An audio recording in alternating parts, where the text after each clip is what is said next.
Welcome students.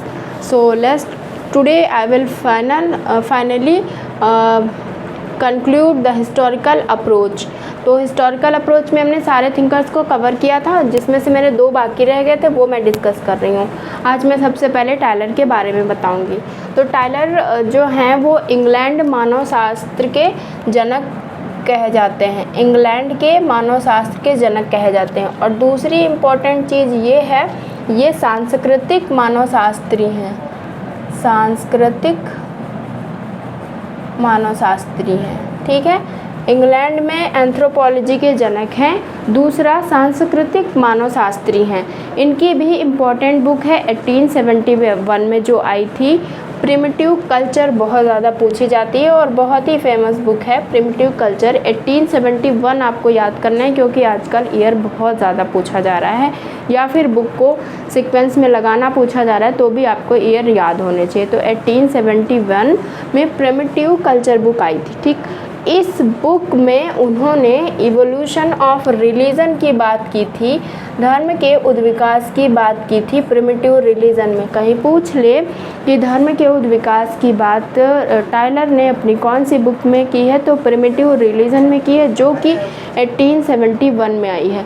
Important thing यहाँ पे ये है कि इन्होंने इस बुक में धर्म के इवोल्यूशन की 2 स्टेज बताई हैं। तो 2 स्टेज बताई हैं, वो कौन कौन सी हैं?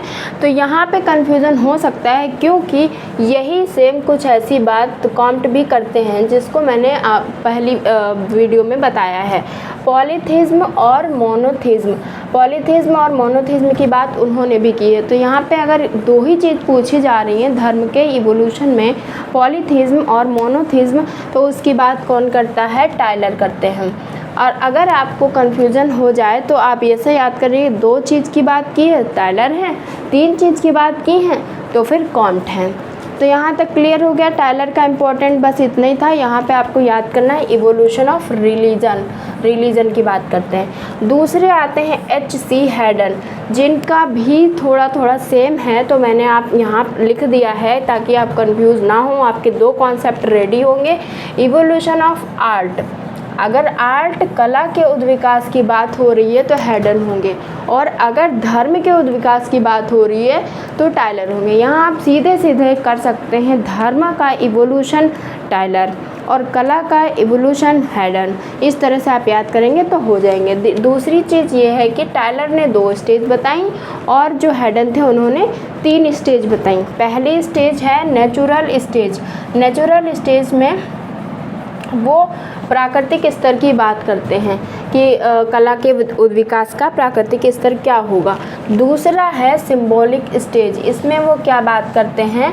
प्रतीकात्मक स्टेज स्तर की बात करते हैं कि दूसरा प्रतीकात्मक होगा। और तीसरा है जियोमेट्रिकल स्टेज, तो इस तरह से ज्यामितीय स्तर की भी बात करते हैं। ये थोड़ा नया कॉन्सेप्ट लग रहा है कि पूछा जा सकता है, क्योंकि अभी नहीं पूछा गया है।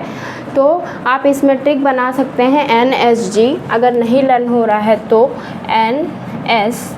NSG की बात कौन करता है?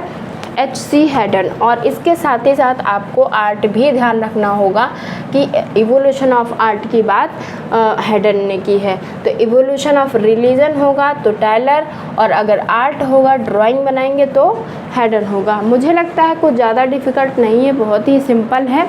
तो आपको हिस्टोरिकल अप्रोच समझ में आ गया होगा। इसमें कौन कौन आते हैं? कॉम्ट हैं, स्पेंसर हैं, मॉर्गन हैं, दुर्खीम हैं, टायलर हैं, हैडन हैं, जिनकी मैंने बुक भी बताई हैं, इम्पोर्टेंट वर्क भी बताया है, और बुक्स जो इम्पोर्टेंट थी उनके ईयर भी बताया है। तो आप अगर इतना पढ़ लेंगे तो मुझे नहीं लगता कि कोई भी क्वेश्चन इसके बाहर आएगा जो आप ना कर पाएँ। तो इस तरह से मेरा हिस्टोरिकल अप्रोच कंप्लीट होता है आज। और अब हम नेक्स्ट डिस्कस करेंगे स्ट्रक्चरल फंक्शनल पर्सपेक्टिव, या अप्रोच जो बहुत इम्पोर्टेंट है, और उसको हम डीपली स्लोली पढ़ेंगे। Thank you for watching the video.